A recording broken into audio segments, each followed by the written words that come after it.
Chapter 1, A Long Walk Home, by Jason Baccaro, from Chicken Soup for the Teenage Soul. I grew up in the south of Spain, in a little community called Estepona. I was 16 when, one morning, my father told me I could drive him into a remote village called Millas, about 18 miles away, on the condition that I take the car in to be serviced at a nearby garage. Having just learned to drive and hardly ever having the opportunity to use the car, I readily accepted. I drove Dad into Millas and promised to pick him up at 4 p.m., then drove to a nearby garage and dropped off the car. Because I had a few hours to spare, I decided to catch a couple of movies at a theater near the garage. However, I became so immersed in the films that I completely lost track of time. When the last movie had finished, I looked down at my watch. It was 6 o'clock. I was 2 hours late. I knew Dad would be angry if he found out I'd been watching movies. He'd never let me drive again. I decided to tell him that the car needed some repairs and that they had taken longer than had been expected. I drove up to the place where we had planned to meet and saw Dad waiting patiently on the corner. I apologized for being late and told him that I'd come as quickly as I could, but the car had needed some major repairs. I'll never forget the look he gave me. "I'm disappointed that you feel you have to lie to me, Jason." "What do you mean? I'm telling the truth." Dad looked at me again.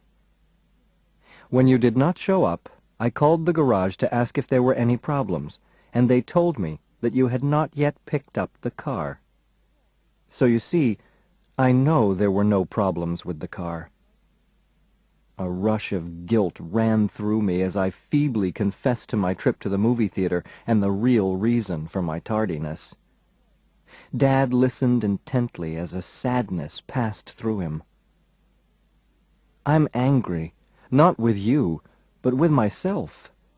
You see, I realize that I have failed as a father, if after all these years you feel that you have to lie to me.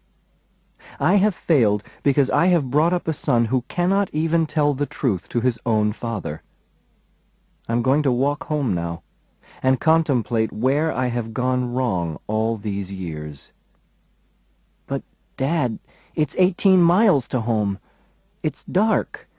You can't walk home." My protests, my apologies, and the rest of my utterances were useless.